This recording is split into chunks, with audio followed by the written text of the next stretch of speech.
every single time. Because, hey, we're live. Good evening, ladies and men folk. Welcome to episode 78 of Word Ninjas Live. I am Charles, your instigator of literary and creative insanity. And joining me tonight is my co-host, Justin. Hello. And 75% of the Turtleduck crew. From Aaron. Hi. Over to KD. And Kit. Hello. Unfortunately, Siri was not able to join us. She got eaten by a plague, at least for an indeterminate amount of time, which is unfortunate. And hopefully the rest of my crew did not get eaten by a plague as well. I'm sure they'll join eventually. But in the meantime, we have guests, which means we have interviews, which means questions. And for convenience sake, I'm just going to go down the list in order of what they are in the show notes, which means that Kit is first up. Lovely. I haven't had time to think about it, so. Perfect. Hooray! I can shift to another one if you'd like. I don't know, is anyone prepared? I have notes. Ooh. That's more prepared than we even are usually. Yeah. Oh, sure, she's ready. I wanted to prevent having my mind blanking out on me when I'm talking. Let's see if it works. Since you have notes and your internet has already gotten a little cranky, hey, it's Aaron's turn. Hooray! How'd that happen? Yay. So, let's see here. We have 3 questions for each person. Question 1. As author of Fae Touched, how have you coordinated and paced your plot arcs across this planned series? I can talk, really. Well, first I just want to show the book in case anyone's not familiar. Fae Touched. It looks shiny and a lot bigger than I expected. I only have it on my Kindle.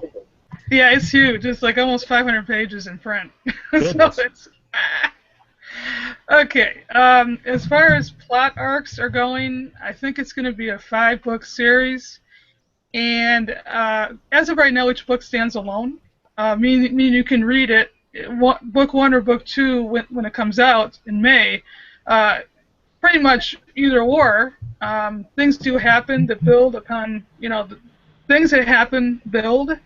So it is a good idea to just read in order, but they do stand alone. I do have an overarching issue that's going to start in book 3 and should carry into through book 4 and 5.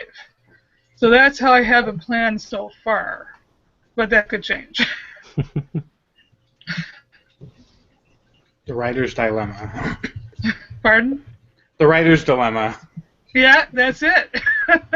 This may be all null and void next week. I don't know. But that's the general idea of what I have going on. Cool. I look forward to reading the rest, because I've Awesome. already read Fae Touched. Have you? Did you Yep. like it? I did. Oh, great. It makes me happy. Although you are welcome to make fun of me, because I don't think I actually reviewed it. I'm very bad about that. Well, get on it. I need reviews. Please. And let's see, question number 2 was, which of your characters has surprised you the most so far? I think it's going to be a character named Fallon in Fae Touched. She is one of the main characters. She is a hunter, and basically how that works is you have the Fae, who are genetically engineered humans who are mortal but have no souls. They can obtain souls legally or illegally, and the Fae Touched hunters hunt the ones that kill while taking souls. So Fallon's one of the hunters. and she's looking for her sister. And in the course of that happening, she decides to search the stream of time, which means that she goes into this virtual reality program and takes a very addictive drug to open herself up to that whole experience, and she becomes an addict, and she has to fight withdrawals through the entire book. And she's very, very, very badass doing all this because she wants to find her sister. She has to know what's going on, so this is what she's done. And it's just amazing. I love her. She's awesome. And to our viewers and listeners out there, that aspect of the character was one of my favorite parts of that book. It really was very well written. Thank you. So Thank you very people much. should go purchase a copy of it and read it. Yeah. And then review it. Yes, please. And then remind me to review it. Yes. And then get the sequel. It's coming. And a sequel. May. It's coming. That far off.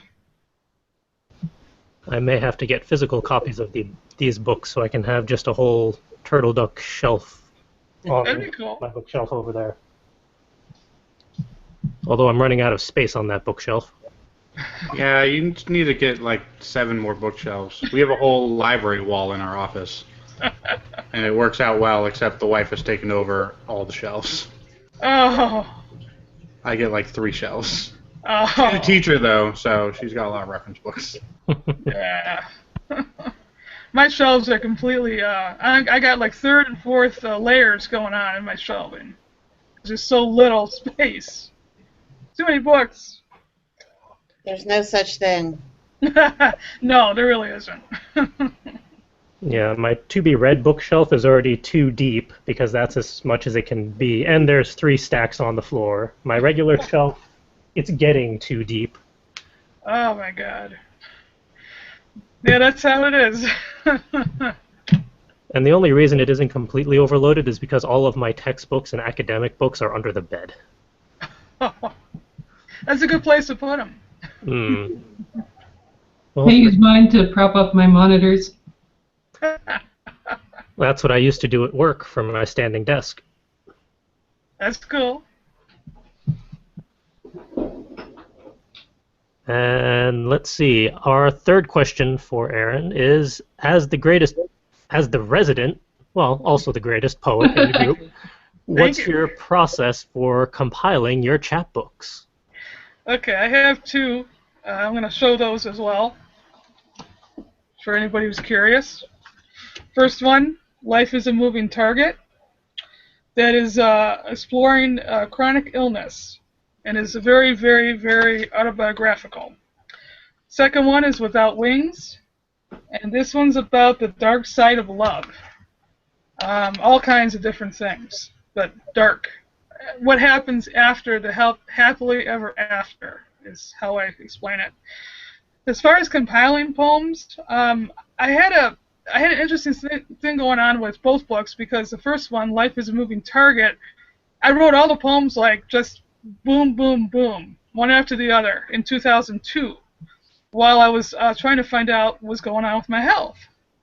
I was diagnosed with fibromyalgia and intractable vertigo in 2003. And throughout that entire time frame, I was writing all these poems, probably about 40 of them, I would guess.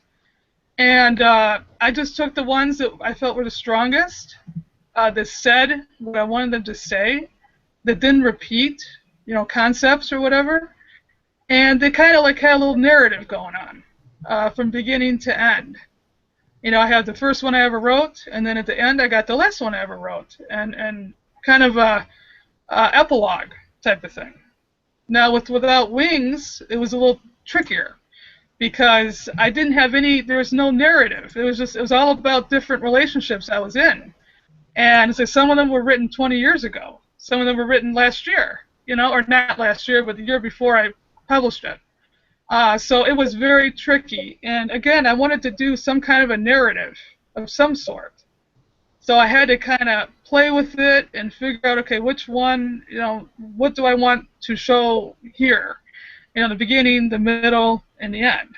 So that's kind of how I did it. Cool. Yeah. A little challenging. I think it came out good, though. I think both of them came out really good, I think. Very happy with both. I have both of them on my Kindle, but I have not read them yet, apparently. Okay. Shame on me. I also want to make another point about those really quick, about anyone who's watching, and also you, Charles. The poems in this book, when you think about poetry, you probably think of flowery language and rhyme and all kinds of kind of stuff. And I don't write like that. I write like a normal person would talk to somebody. And I think they're a little bit easier to understand that way, I think. So if you're looking, you think, okay, oh yeah, poetry, maybe give it a shot, because you might, you'll understand it better. And I enjoyed writing it. So. You mean all poems don't have to rhyme? That's correct. What? I know it's a novel concept.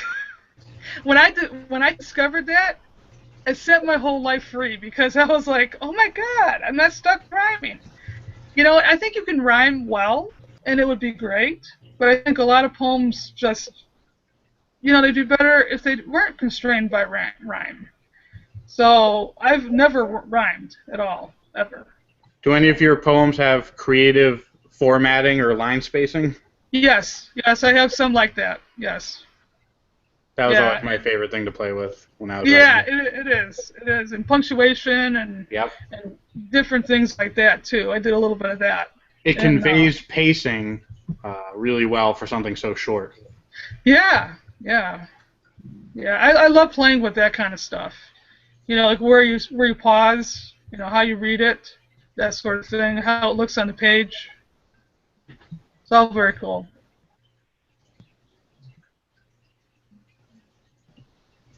I shall have to read them and review them. Thank you. And you can make fun of me if I don't. I'll definitely do that. But let me know if you understood them. That's the important thing. All right. And for the record, where can our viewers and listeners find your works? Well, they're pretty much the Fate Touch is on every ebook retailer. Amazon, Nook, iTunes, just about everywhere there. My chapbooks are on Amazon, both print and Kindle, and I believe that's all they are on right now, as of right this second. Okay. If I ever figure out Smash Words, I will put them up there too. And that's not going well. So, might be a little while. And for our viewers and listeners, the links to all three of those books are also in our show notes over at fcwriters.com. So if you want to go that route, you can just click on the links and it'll lead you right there. Perfect. Hardly no work involved. Just a click. Maybe two. Depends on which page I actually linked them to. Hopefully the right one. And that's something totally different. Definitely to the right ones, but for some of them it was like the overall page of where all the links were for each book. Some it was just to a specific link. Oh, that's okay. That's okay. That'll work. All right, time to move down the line. And since we are sometimes orderly, let's just go down the list of little thumbnail heads I have and go to KD.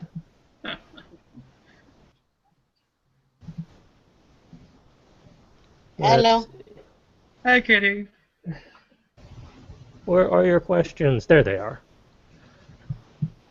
All right. Yes.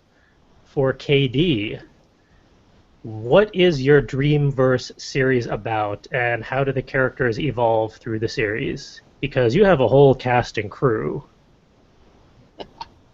I do, and it is ever growing. The Dreamverse is about, well, it begins with Eve Marcori, who is a former Marine. And the first book, she becomes an orphan. This one isn't out yet. Um, it's very much about Spoilers. help. Sorry. It is. It's kind of about how it's just hard to get through life without a little bit of help. And so Captain Marcori has made a promise that she, as she was helped when she was young, she will help. And so the first book is Knight Errant. She has rescued Taro and basically made him her little brother. And then Taro doesn't really like the life that she has planned for him. She's trying to send him to college. He wants to go beat everything up and get thrown out of bars at 15. He's very good at it, to be fair. He is. He's very good at it. She has kept her promise to take care of him by teaching him everything that she thinks he might need to know, which is, to fight and to fly a ship and to swear in Kalanian and things that a guy needs to get by. Um, so the first book is Knight Errant with Taro. In that book, he falls in love with someone completely unsuitable that Eve thinks is useless. The second book focuses more on him, on Rafe, and his relationship with Taro. That is his faithful squire. And then this is in Dreamverse order, not in publication order. Queensman is Doss, who was saved by Taro. Whoops, I just went out of order. Excuse me. No, this one's the next one. Mm. And even the score. Oh, golly, I've really gone out of order. I'm sorry. Even the score, we meet Taro and Rafe are on a frontier planet that basically everything tries to kill you, which it's a lot of fun. It's kind of a murder mystery, a locked room mystery. And in that one, we meet Joss, and Joss is the hero of Queensman, where he is trying to save a 12-year-old girl from politics and really nasty situations.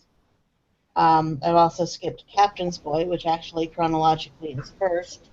Dante is another person that Eve had rescued, and uh, Captain's Boy is Dante learning to live with the trauma that he has suffered and to make a life afterwards. Um, Through the series, they do all grow. Taro rescues Keen, and Keen will have a story, and I try to follow them. Oh boy, I'm just rambling now. They do grow, they change, their problems become different, and some of their problems stay the same. Taro will always be a stubborn dork, and he will always get in trouble for it. I love Taro. And So do Ray. I. Rafe will always be a flirt. Rafe will always get in trouble with it. Hell yeah.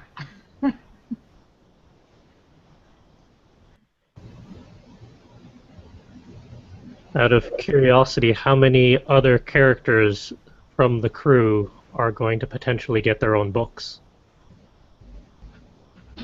Well, when I go back and write or and edit, Eve and Ben will both have books. Eve's daughter Kat will have a book. He gets a book. There's a character you haven't met yet named Kolia who will get a book. Dadsia, I think, gets a book. I've got every direction to go here. Keen actually gets 2 books. Oh my. Yeah. And that's just one universe. That's amazing. Really is. It's fun. I have this one big spreadsheet that has where everybody is at certain times, so that they're not like meeting on the wrong planet or not finding each other when they should. They're on the same planet at the same time. That's And good.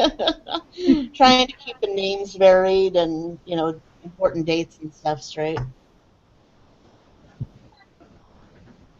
It's easier said than done when you have a dozen people doing different things in different planets at different times.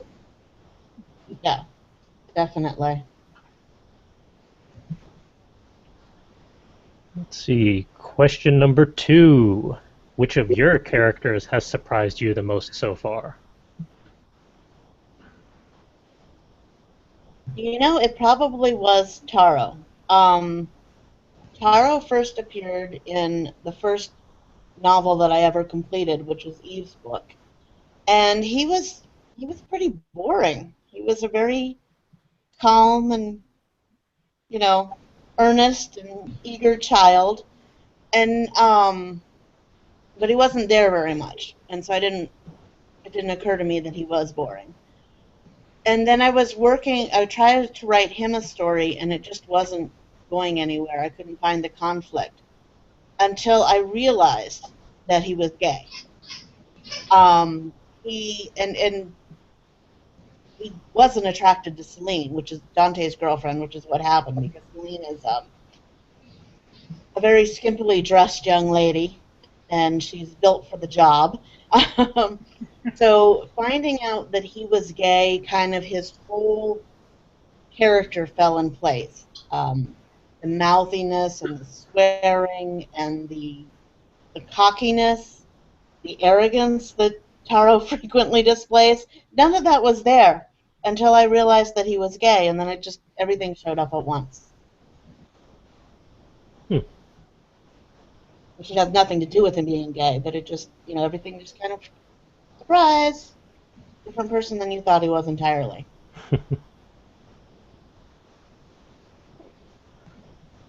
You already hinted your answer for question number 3, but as author of the Dreamverse, how do you keep track of all your various characters, plot lines, and story arcs? I have a big spreadsheet. I'm good with spreadsheets. I do. CJ, your favorite method of tracking plots? Mm. I also have a wiki that I try to keep maintained with little bits of information that I stick in here and there. There is a standard time across the galaxy, but the planets obviously don't follow it because then they'd be up in the middle of the night. So I have to keep track of how many hours ahead or behind a standard time they are, or when their seasons are sometimes. But yeah, spreadsheet, wiki. I have a wonderful fan who is Bee, the knitter of the squid, all the squid that I showed last week almost, and she's always willing to dive into one of the books and look for a fact for me if I can't find it, which is really, really a wonderful thing. I could use one of those for after I finally finish my trilogy. I don't want to look for all those facts. I actually maintained a wiki for one of my novels for Nano, and I found it really helpful when you have a lot of characters. And then you can have like bio pages for each character, so you can kind of get like a gross overview of what the characters' aspirations are. So I definitely recommend the wiki thing if you have a lot of and especially if you're doing a lot of writing like on the go, and you're not just staying at home with all your notebooks.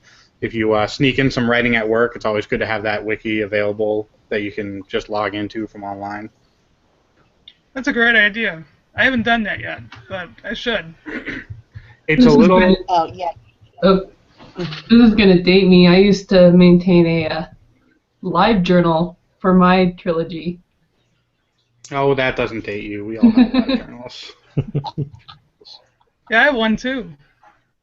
It's defunct though. Yeah, my live journal is definitely dead by now.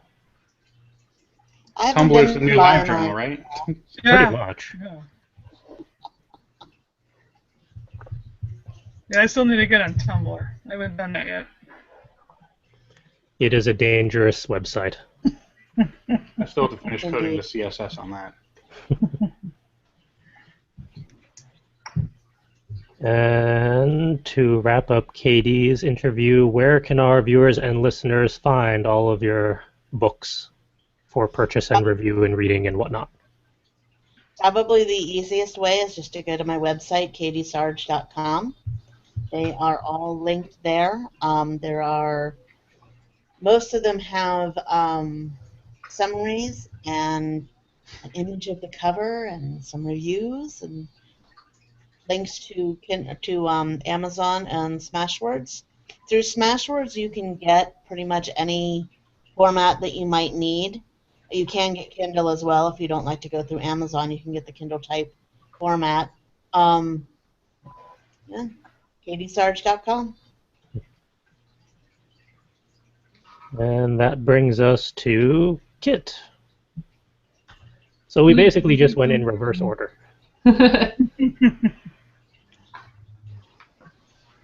All right, for Kit, the first question is, what is your book Shards about? Shards, woo!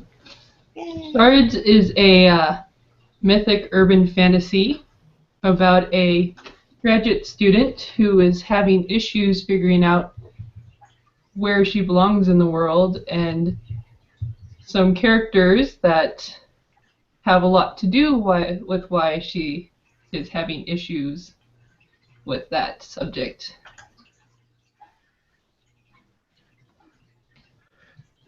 And a lot of shenanigans ensue. Indeed.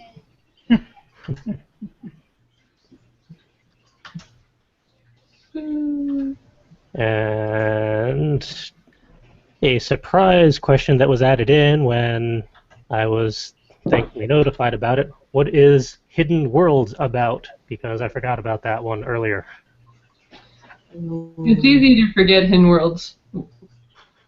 It was one of our launch books, but it doesn't actually fall into our normal genre, so we don't talk about it very much. But it's a fantasy adventure about a magical writing community. And this magical writing community has a tool known as the door. And through the door, all stories come to life. So then the people who belong to the writing community can go through the door and interact with their characters or watch scenes or whatever they need. But there's one rule, and the rule is that you have to tell someone before you go through the door. And the main character, Marjorie, does not listen to the rule, and she manages to unsettle everything and get trapped inside. And then adventure, shenanigans. Woo-hoo. It's a fun read. Hmm. It is. It's very cool. I like Hidden Worlds. Like, I reread it 4 months ago, maybe? Because I hadn't read it since, like, 2010. But I like it. But, biased. But what I find interesting about Hidden Worlds is I wrote it and I thought it would be very narrow in its appeal. But everyone who's read it, and it's been a very wide selection of people, from kids to grandfathers, and everyone has liked it, which is very strange to think about. I know I want to use that magic door. It would come in very handy at times. Yeah, me too. Can we just use a doorstop on it or something? Does that work? It does technically work while it's open.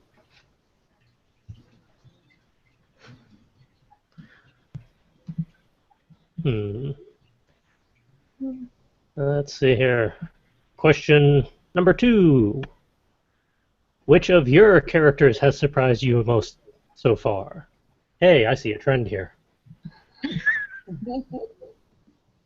Well, to stick with characters in my Turtleduck books, with Shards has a lot of different mythologies mixed into it. And when I was writing it, Thor was very much a surprise. I didn't know he was going to show up. I didn't know he was going to keep showing up. And but he's one of my favorite characters for that universe, so I'm glad he did. But kind of more general answer to the question is, with the last couple of years where I've been focusing more on editing than writing, when I tweak characters, give them a new character trait or whatever, even if it's just a little small change, it's surprising how much of a ripple effect that has. So, you change one thing about the character and you're like, oh, well, this is going to just change this one thing, but then, it also ends up changing all this other stuff that feeds from it. So that's been very interesting to see. Yeah, I know that concept holds true for my characters as well. Slash and Burn were originally two guys, but when one of them got an impromptu sex change, that ripple affected the entire universe. Whoa. As surprise sex changes do. Especially the surprise ones.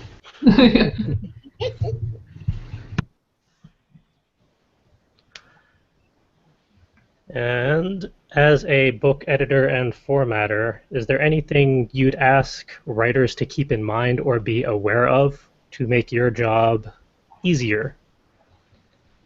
With formatting, I find this a lot with my older clients, who learn to type on a typewriter. But sometimes I'll get books to format where people will have put returns at the end of every single line, or they will do spaces to get the amount of indent they need. Don't do that. Your word processor will do it for you. Please don't do that. No two spaces after a period. I was just going to ask that. Yeah. I'm trying to get out of doing that. Because I learned on typewriter too, and it's ingrained. So now I'm starting to, one space, but forever I was doing two spaces, and just changing it, in the document with the find and replace. I did the two spaces for a long time too, because for a while I was like, no, this is the right way to do it. Two spaces. What's wrong with everyone? But I got over that. Yeah. I'm working on it. Thankfully, both my writing and my work editing, everyone seems to stick to the one space. It's the serial commas that have been a constant battle. Oh, yeah. That I sounds vote like yes on serial commas. I do too. So not AP style then. I'm not a huge fan of AP style. I think it makes things a little confusing, but it is simple, which I think is the point. I think our opinions align perfectly on that one. It's a shame one of my jobs uses AP style. Yeah, I have a job that uses AP as well. You just get used to it. When I'm writing for them, fine. At this point, I've been working for them for so long that it's second nature. I'm like, okay, I'm doing this job, write like this. And then the rest of the time, I don't do it. Yeah, with my own writing, all of the commas. I know that. I've edited your stuff. You are extra fond of commas. Just a bit. When I was in first grade, my friend told me that you use commas if your words are too close together. So I used them. All right.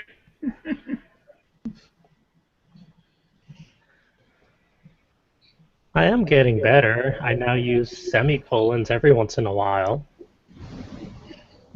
But do you use them correctly? Sometimes. It's a work in progress. Semicolons confound me. I just stay far away from them. Sometimes that's for the best. Yeah. Eyes move Yeah. with a dangerous creature. There's another tip. Do not confuse your commas and your semicolons. That's infuriating. They're not the same thing.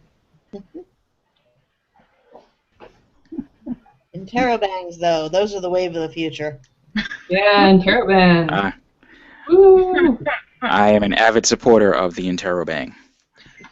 We need more fonts that support the Interrobang character, though. Yes.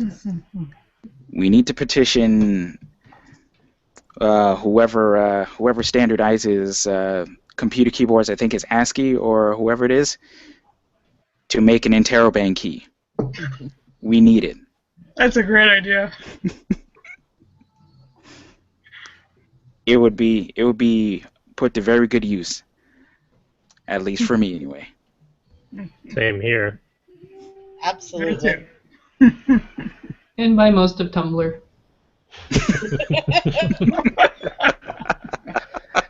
I think the Interrobang just sums up Tumblr.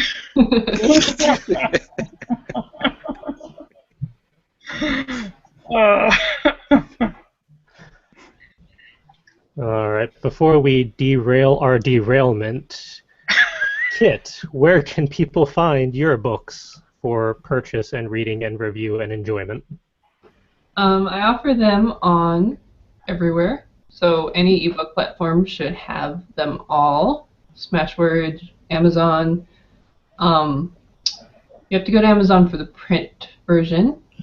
Although, if you want a signed copy of Shards, you can get that off my website. My website is kitcampbellbooks.com. I have sections for each book with links to all their formats and reviews and extra information, so check that out there. Also, turtleduckpress.com has all the books that we have published, as well as a blog that we do, so you can... and free stories. Free short stories every month. That's right. Turtleduck Press's website. So yeah, you should check that out. And if someone were to want to send you a manuscript or some sort for editing, just riddled with commas and semicolons, how would they go about doing that?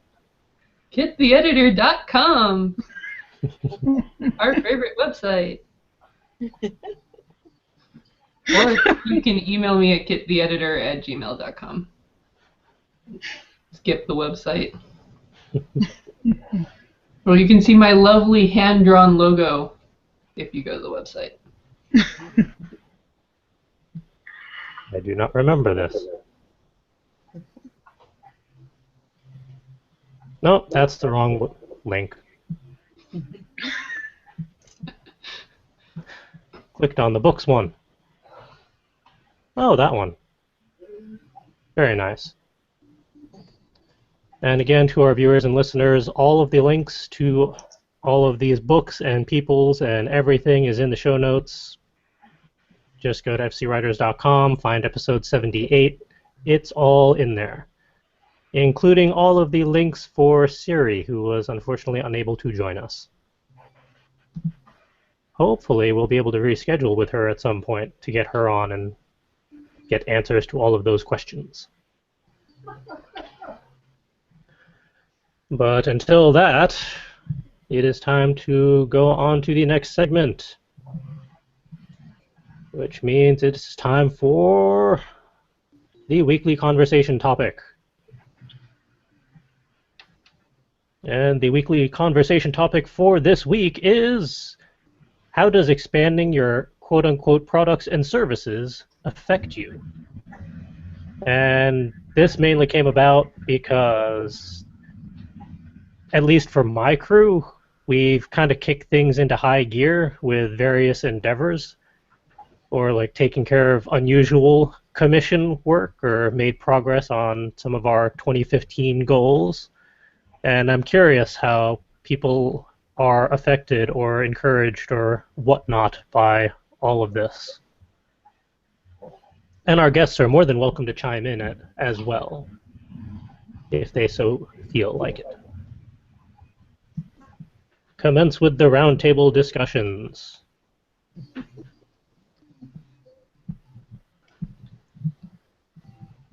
Well, what do you mean by effect exactly? Well, like I managed to surprisingly actually do recordings yesterday after several failed attempts, and I was very encouraged and somewhat surprised at how much I actually enjoyed it once I got into it, once I finally figured out kind of what I was doing, and now I want to try and keep that momentum going somehow. So I'm curious if other people are like energized or inspired by their productivity and whatnot.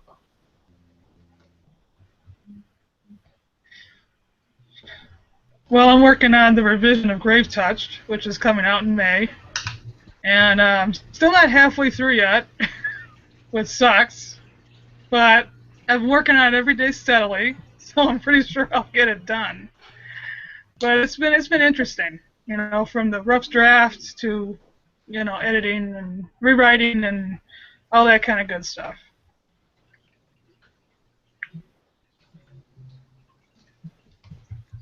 Well, with trying new things by, expanding, as you say, I find it kind of terrifying, honestly. And I think part of that is because I'm not quite sure how it's going to go. I don't tend to promote related things that I do as much. It's kind of a fear of failure, fear of success problem. I'm worried it's going to be really popular, so I don't say anything, or I'm worried it's going to fail, so I don't say anything. And then, nothing happens with it. I have the same thought on that. I've That's what never I'm saying. experienced that before. It's like I set up a Patreon months ago, October, I think, and then I didn't tell anybody about it. Not a single person. And I finally put up a video on my page a couple weeks ago and told people about it. But, it's still not really promoting it. So, of course, nobody has signed up to be my patron. And part of me is okay with that because it means I don't have to do the stuff that I said I would give people if they gave me money. So no pressure. yeah. It's out there if people want to do it, but if they don't, I don't have to do anything with it, and it's okay. I think the what would I call it? The modesty of creative people, and the somewhat, socially shy, is actually something that permeates basically all of the creative arts. Like I listen to a lot of podcasts, and whenever like a stand-up comedian comes on, like a not like a Louis C.K., but like another stand-up comedian comes on, they'll always kind of whisper their website and not yeah, I got a Twitter, I guess, if you want to go on it. I don't know why you would, but I mean it's there. So you're definitely not alone in that. I find it somewhat challenging myself, but I don't.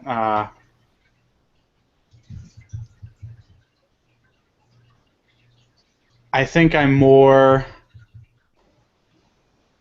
Yeah, I guess I don't really promote a whole bunch of stuff, and I don't work on projects that I have just because I'm afraid. I'm always afraid to start, and then, oh, well, if my website's not up, and then if it's not successful, then who cares? So I definitely get a little bit of that as well. I have a book that I have in progress since 2004 that I love totally, but it's in 12 pieces. So I finally said this year I'm going to work on it. But it's kind of scary because it's like, okay, I got all this work to do to make it up to snuff, and I want to publish it, but I'm worried that in the course of all this work, it's going to get horribly tangled.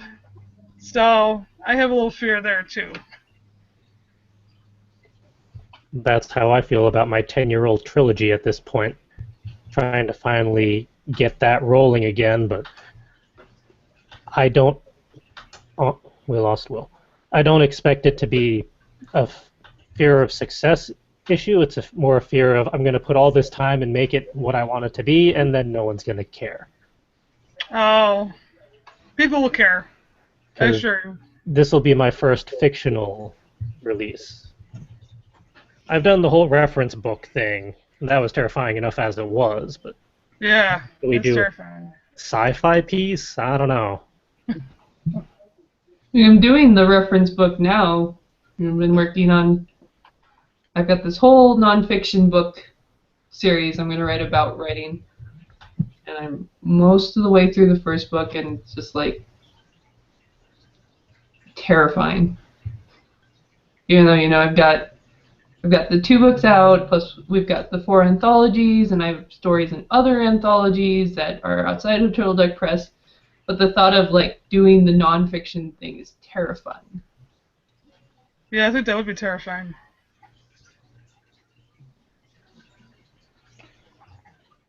Seems like we all have our respective comfort zones, but every once in a while we're stepping outside of it. I think one thing that helps me a lot is to, I go through phases where I really care what other people think, and then I go through phases where I don't care what anyone thinks. And the phases where I don't care what anyone thinks and I do stuff for me, I find a lot more. I find myself a lot more productive during those phases. Yep. So I'm writing a book this year and trying to get it out, and I'm not really writing it for anybody but me. It's sort of cathartic in a way to write the topic that I'm writing. And then, I'll probably release it somewhat for free online or one of those, pay what you want, whatever, or at least just get my name out there. But that's not really the end goal. Doing things for myself and then succeeding in them because I have low standards for myself work out really well. For example, just yesterday, I do a workout routine, and I got a bunch of gym equipment at home and stuff. Listeners of the podcast already know most of that. But the big hurdle that I just crossed is actually doing the entire workout from start to finish. Warm-up exercises, cool down, stretching. I didn't cheat. I didn't skip anything, and I did that for me, and I felt really good about it, and that kind of pushed me forward, saying, "Oh, I really can do this." So I think, getting out of your comfort zone and producing something for yourself is probably a little better headspace than trying to produce something for somebody else. I agree with that. That's how Fate Touch came about, because I was getting very disillusioned with writing. I had this one manuscript that I was trying to work on. I wrote it 4 times. And I wanted to submit it to agents. But I got so disillusioned and disappointed with myself that I said, oh my God, I can't write anymore. So I said, okay, forget it. I'm just going to write for myself. And that's how Fate Touch became into being. It was my, for myself work.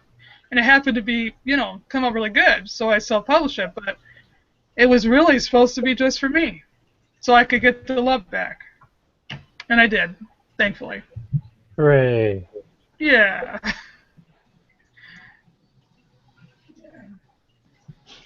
I think it's Chris Beatty who advises if you're stuck to make a list of things that you like to see in books and then put them in a book. Yeah. I've been trying to do that. I have the Flame series, which I started. I've been serializing it on Turtleduck Press, and that's what I'm doing with that one. It's just for fun. I think it's coming out pretty awesome, but the goal is that I really enjoy writing it, and I think that joy comes through, and people will enjoy reading it.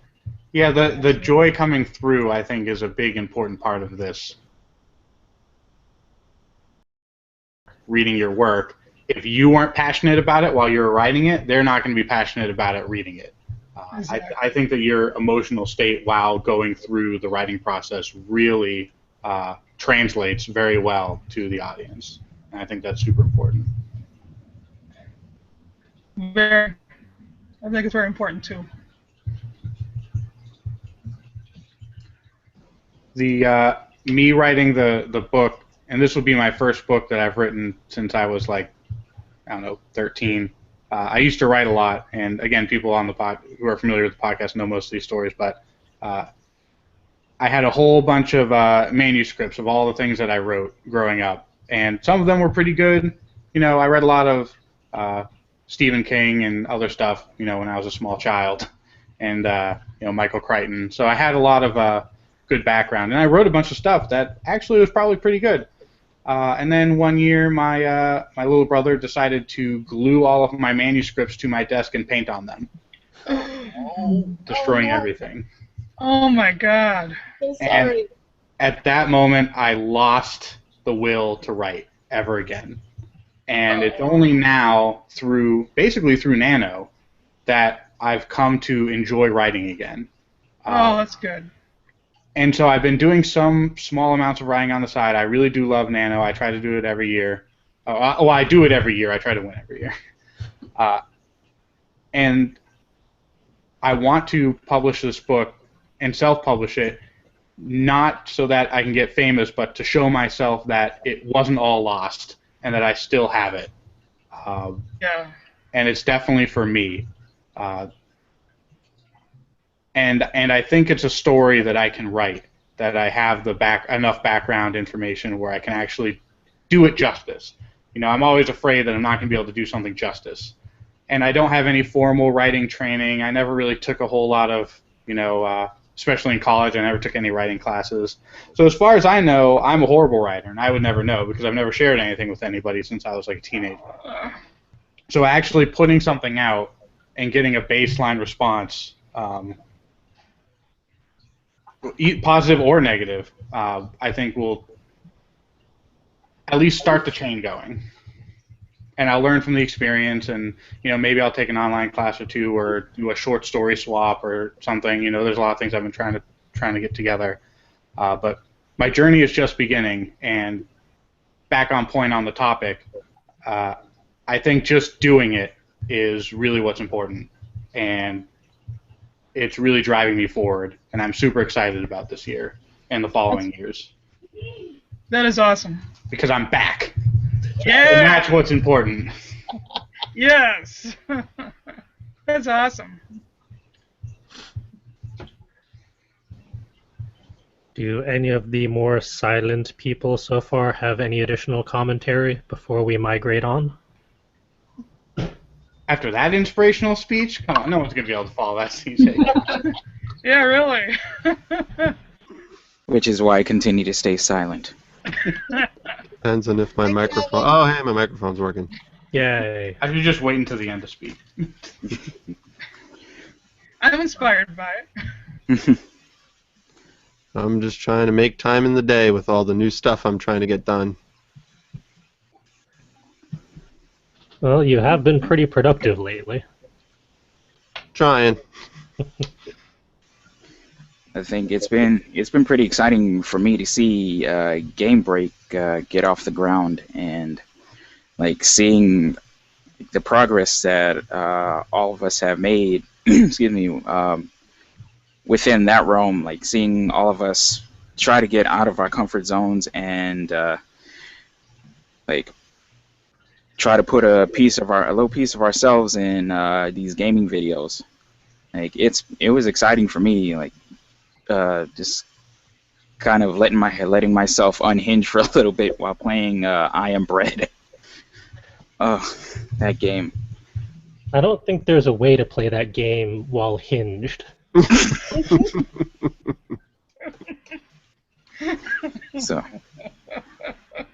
So between watching Game Break start to grow, watching these videos come in, seeing Will doing such a great job with these videos, like I have to commend him on it. Like, he's been doing fantastic. So I do what I can. That's been pretty exciting, and also trying to work on the music for Infinity's Light. I, I I've come to realize that it's like incredibly exciting and incredibly frightening at the same time. Like, most of the crew like knows that my standard output of music for like a given year is like no more than 4 or 5 tracks. I've written 5 tracks in 2 months Whoa. for for this soundtrack.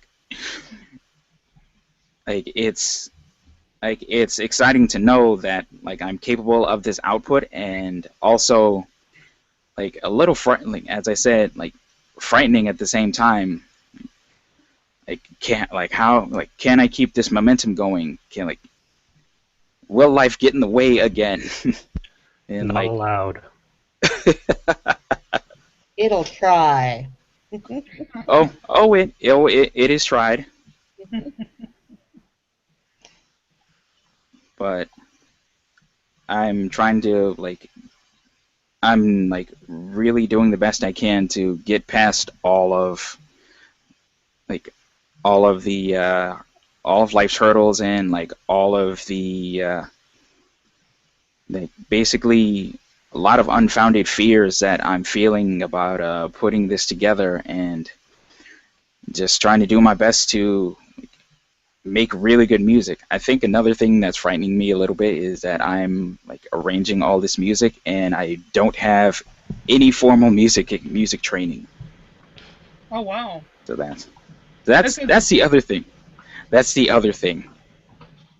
And that's inspiring to me, Hmm. It is inspiring. with no formal training in any way, shape, or form on anything creative. Like I make up for my lack of formal training with a lot of like bits and pieces of things that I've learned over the years. I think especially like doing I think it was like between junior high school and high school, like 6 years of chorus. So like looking at sheet music, looking at how all of that, all of like the classical composers arrange things, looking at how arrangements are made and like are put together, like translating that into string sections, string arrangements. I'm pretty sure like your standard issue composer would look at me and say, no, don't, why, how, no. But you know what? It's working out very well. I've been able to like translate that pretty well, and I'm like I've been really proud of like the stuff I've been putting together. It just it sounds incredible. Like if I do say so myself. So that's something that's really been exciting me these days, and like getting me through life right now. That's awesome. So It's very cool. good things happening. Yay, good things. We're due for them. Seriously.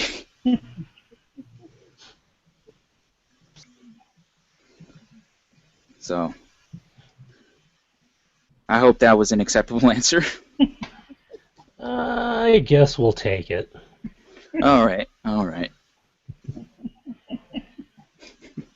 All right, time to roll over to the highlights reel for this week.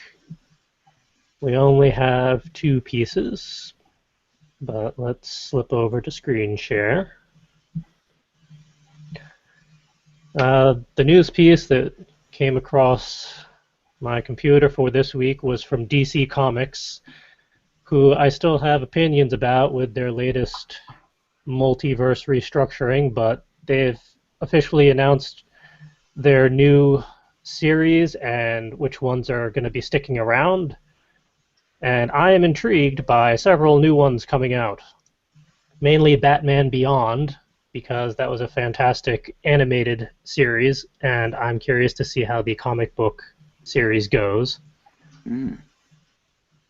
I'm hesitant about Batmite because how does that character get its own series? Is there really enough there to carry a series? I don't know about that one. I mean, you also got Bizarro, always fun. Black Canary, Constantine, the Hellblazer. That's a fun character, a fun series at times. I'm curious to see how that one goes, because that's been hit or miss depending on the writer and artist combination. Cyborg, the Dark Universe, as opposed to the regular one. I kind of wish they gave little blurbs about these so you could get an idea. Apparently, the Green Lantern lost an army. Not quite sure how they managed that. One series is just called Doomed. Yeah, there's nothing to really go off of there. Earth 2 Society, Doctor Fate, Harley Quinn and Power Girl. Not really the duo I would have expected out of that, but I'm curious about that one. Someone has their speaker on. Justice League of America, I didn't realize that one went away, so I'm kind of surprised to see that on the new titles. Justice League 3001, so in the future and all that, Martian Manhunter, Midnighter never heard of, Mystic U never heard of, Omega Man. Sounds like a bad Mega Man villain. A title just called Prez, Prez. Okay. Robin, Son of Batman. Also Red Hood / Arsenal, and We Are Robin. So it looks like Robin is getting all sorts of new series. I'm hesitant about those because there's been a lot of Robins. Some better than others. Some that really just should not come back. It's okay to leave them alone for a while. Apparently, the titles that managed to make the cut for continuing after their whole Convergence event going on this year, Action Comics, of course, and the whole staple of Aquaman, Batgirl, Batman, Detective Comics, Batman and Superman, Catwoman, The Flash, apparently Gotham Academy and Gotham by Midnight. So that's nice. I don't know why Grayson has his own series. That seems unnecessary, but that one's continuing. My favorite, Green Arrow. I'm glad to see that Harley Quinn manages to continue her own series because they've really developed that character over the past couple years after the New 52 came out. She is actually back to a three-dimensional character, not just hanging on to the Joker. And she actually has her intelligence back because she was a doctor at once. So, yay for female representation that is not just silly or comedic relief.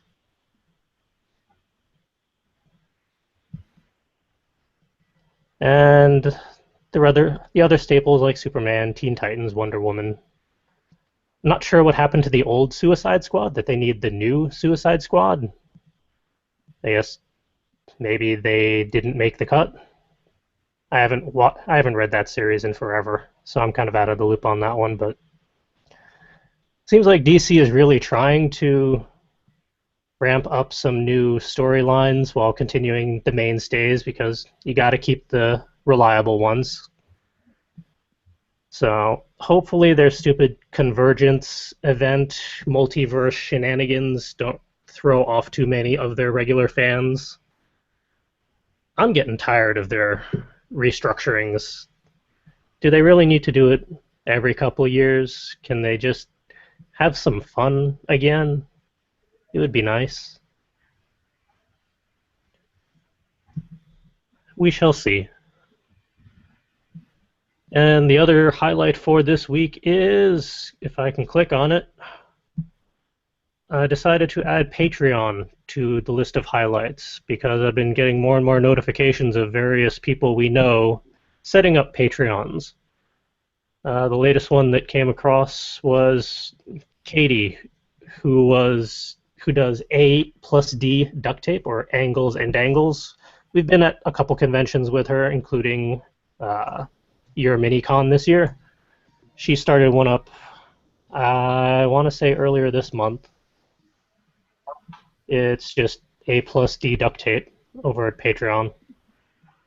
You get all sorts of shiny baubles if you support her in her duct tape endeavors. And she finally got a mascot, which is a little duct tape duck, which is very appropriate. And those are your highlights for this week. The links to all that stuff is in the show notes, of course, if you want to check it out for yourself. If you have opinions on the whole DC-verse stuff, by all means, post in the YouTube comments or the iTunes comments and all that, as appropriate. Seeing as it's one of the two main comic book distributors, I'm sure people have opinions on it. It's not just me. All right. Onwards to productivity and inspiration.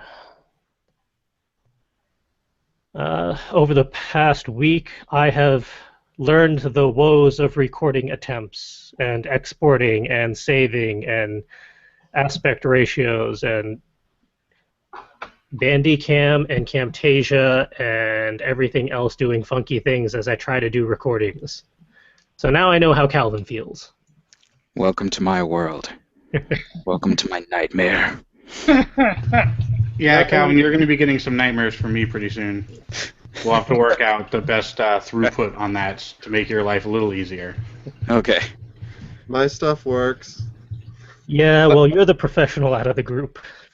Let's just say my webcam is going to be on a different video than the actual gameplay. Good luck! Well, to be fair, I'm only going to be doing the face cam probably on the Mac because Bandicam is being very frustrating at the moment until I can sort that out. But at least debating. That one... Go ahead. I was going to say I'm debating recording a separate audio track on a better mic that would just be used. Hey, use this audio track. But Shadowplay does a pretty good job of the audio recording. And if we play multiplayer and we're on a Skype phone call, it records everyone on the Skype call. It just pulls directly from the sound card, which is nice. Oh, nice. Yeah. Yeah, I managed to get half of my episodes of Commander Keen recorded because it took 5 or 6 attempts to get the first half of work. And I managed to get 3 episodes down for the visual novel Dysfunctional Systems, which I'm having a little too much fun with.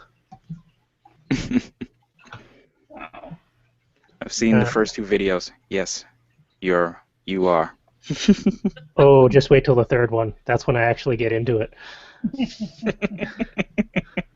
I'm also adapting to a rotating cast of non-work friends, as everyone's respective aspirations are not really aligning at the moment. So certain people I'm not really in touch with anymore, while others are slowly fading in, which is weird. I don't like change, but you gotta deal with it. And I've also defeated 2 12-hour workdays in a row. Whoa.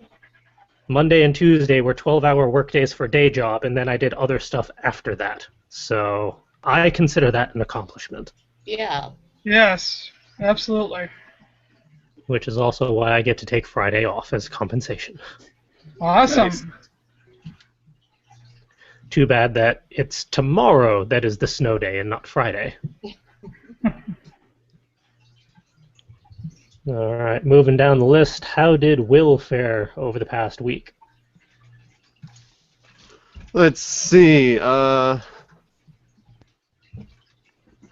got the next chapter of Roommate all typed up. It's all good to go. I just have to edit it probably tonight, hopefully. So looking forward to getting that finally done. I'm getting into the habit of recording every day for Game Break, but considering in the last video I finally got access to what I guess is the game's fast travel system, and I've unlocked one out of, it looked like 8 nodes. It looks like I'm going to be playing Bioshock for a while.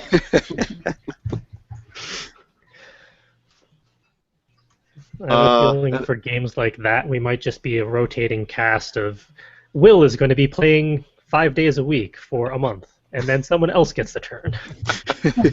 we can figure out release schedules and whatnot later, but yeah, that could be possible. It's just like me for a month.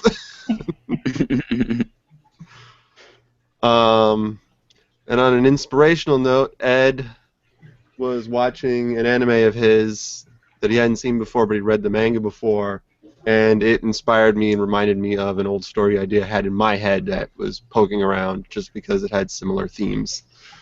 What did Vampire Night do to you? I have my own little vampire thing in my head. Hmm. At least it didn't have the ridiculous gaggle of fangirls that are like as one-dimensional as you could possibly get. But I'm not here to discuss Vampire Night. So, another time, perhaps. And there goes a potential sponsor. It's good. It's just there were some parts of the story I was like, is this entire school of characters literally here just to maintain this one plot point? Yep. Yep, they are. Okay. Okay. Fine. Fair enough.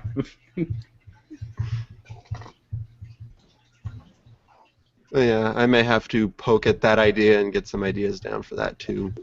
Just what I need.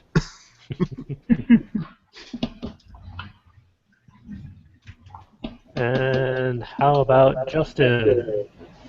Well, as I said before, I did that complete workout from start to finish. That was a hugely productive and celebratory event. That some people understood why it was so important, and some people did not, and that's okay. I also cleaned the apartment from floor to ceiling, which took all day, and my wonderful wife helped me out, and she didn't complain at all, and she didn't get distracted too much, so we worked together, and it came out well. And I also set up a Don't Break the Chain calendar as per a suggestion on one of the other episodes. And so far I have 3 X's in a row. So I think I win? Is that how Don't Break the Chain works? 3 in a row? You get it. It's 365 in a row. That is a big tic-tac board. And maybe an unwinnable game.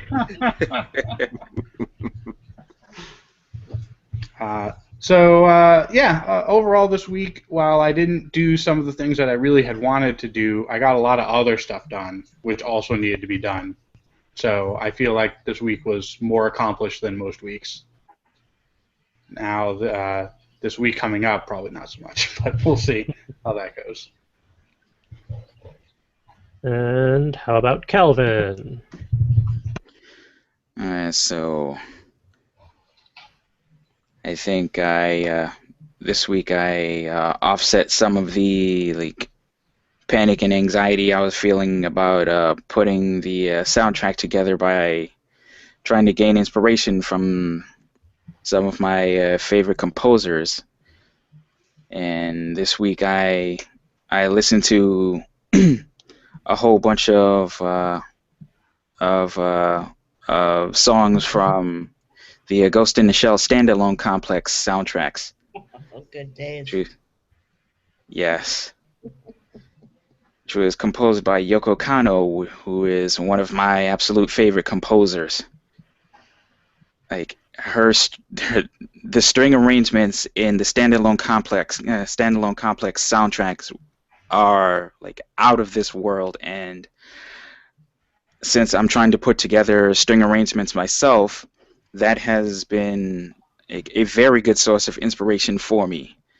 So I've been I've been that's been helping offset some of the panic. Let's see, what else have I been doing? I've been trying to listen to other genres of music, trying to gain inspiration and try to psych myself up for a lot of the fun things that are happening amidst all the unfun things that have been happening lately. So that's been a good thing. And last week I made it through a recording of my playing through I Am Bread, which took 3 tries because the game kept crashing on me. No, it took 5 tries actually.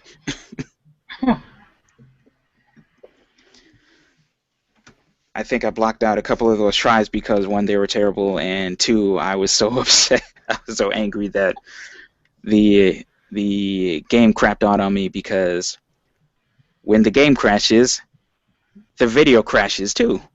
So Oh. so all I got for 4 takes was just audio.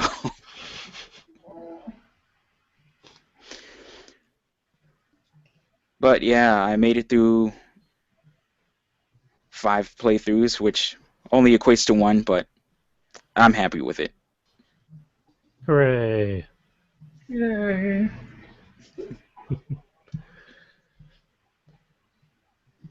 And as far as our guests are concerned, have any of you had inspiration or productivity since last episode you were all on that you'd like to share? Or were you all just preparing and waiting in anticipation for this episode? We're like twitching in anticipation. Like I said, I've been trying to revise, rewrite, Grave Touch. That's basically what I've been doing for like ever. It's been fun. Feels like forever. Yeah, it does. It's only been 10 days since I sent it back to you, Aaron. I know. You did a good job, by the way. You did a great job. Good, I'm glad. Making me think, which is important.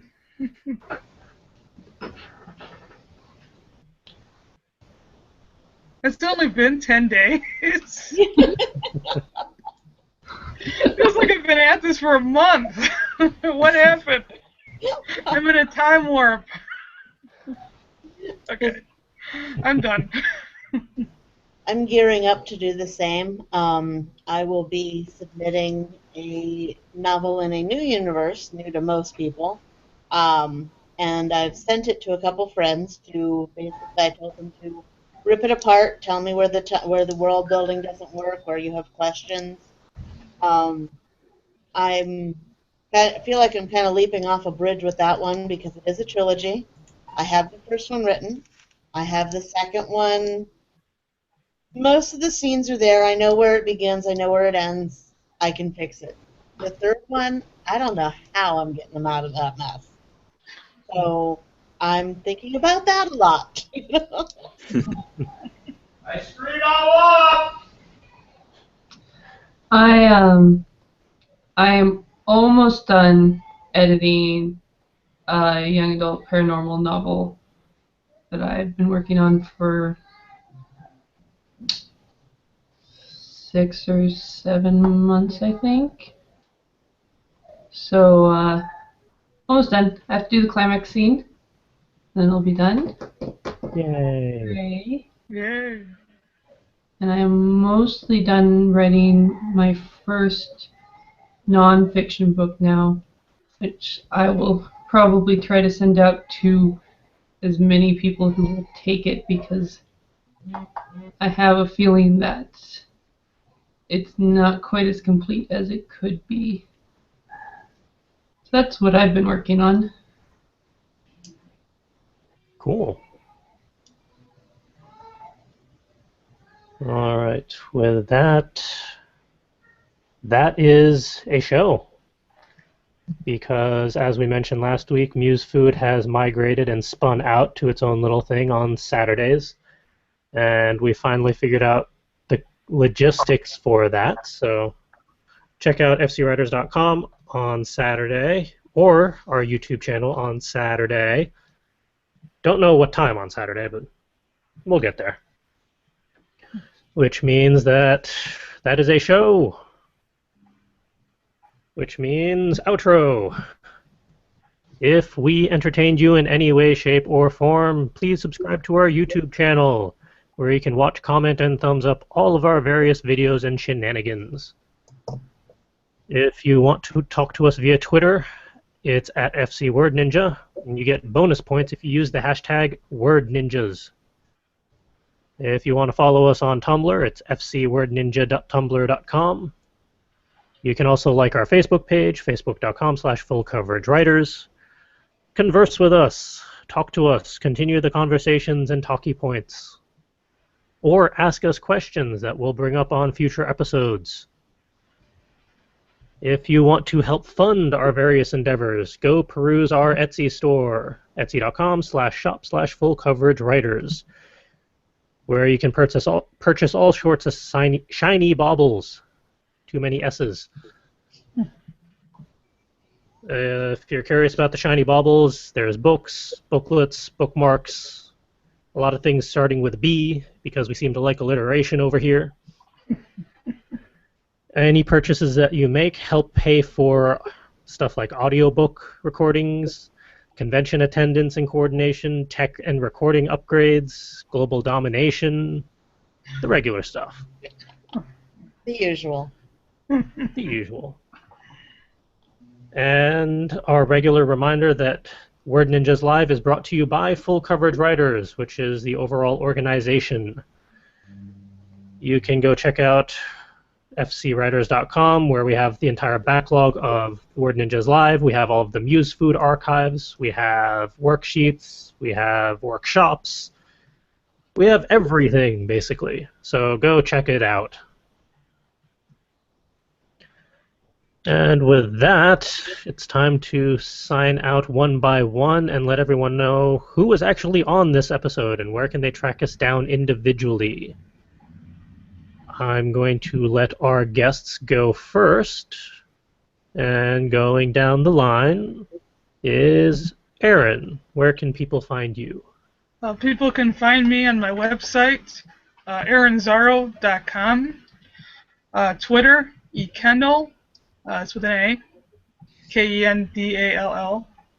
Also on Facebook at Aaron Zaro. And I'm missing something. Blog. My blog. Pardon? TurtleduckPress.com.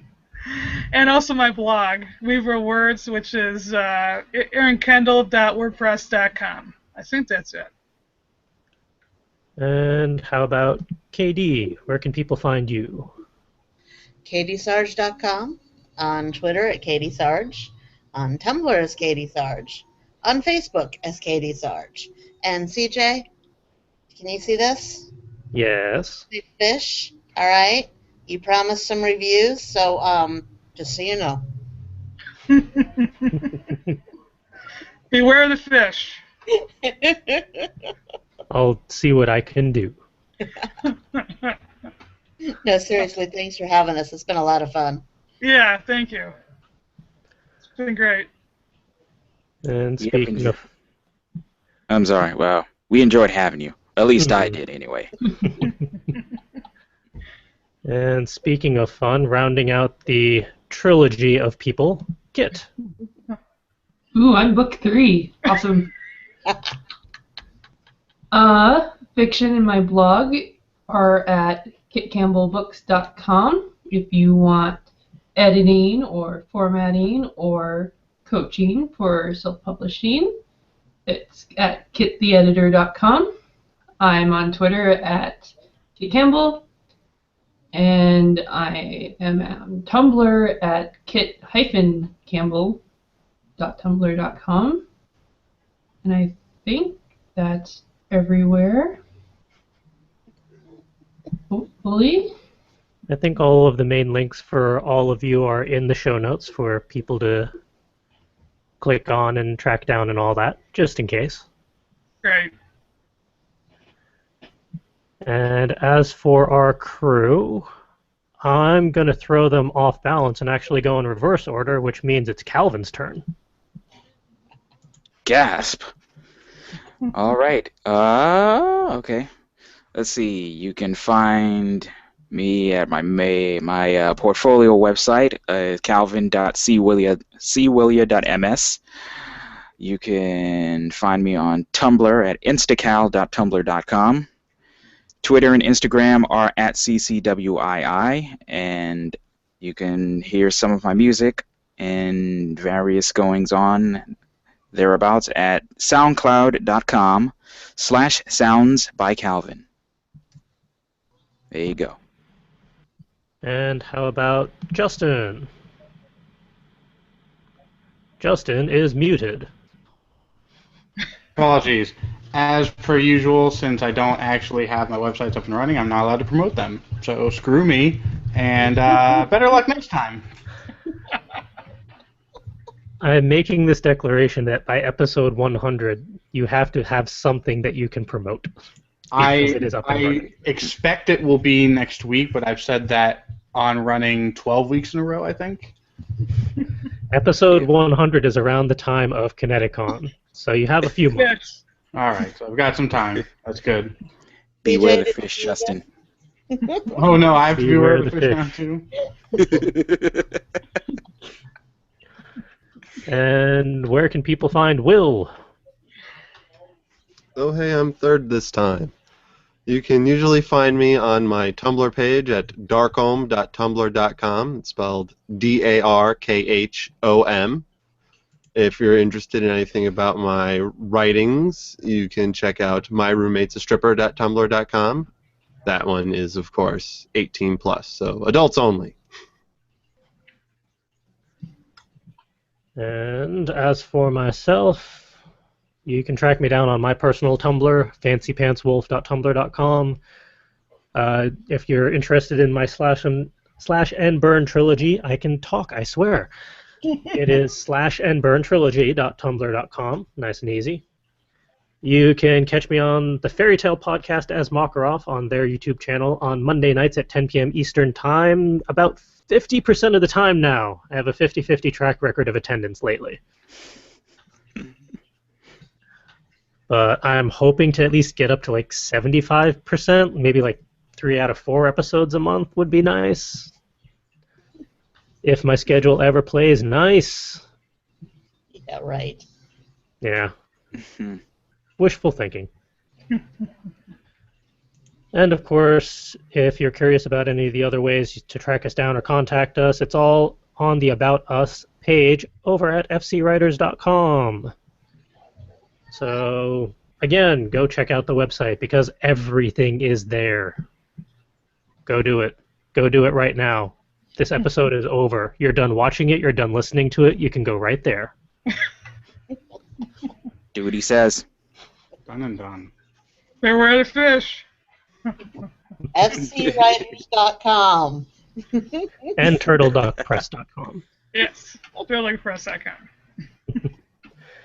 And that's it, ladies and men folk. That is episode 78 of Word Ninjas Live. Thank you for joining us. Tune in next week for episode 79, where I have no idea what we're going to do or what's going on, because I haven't prepared that far yet. But tune in anyway. All right. Have a good night, everyone. Night. Night. Bye.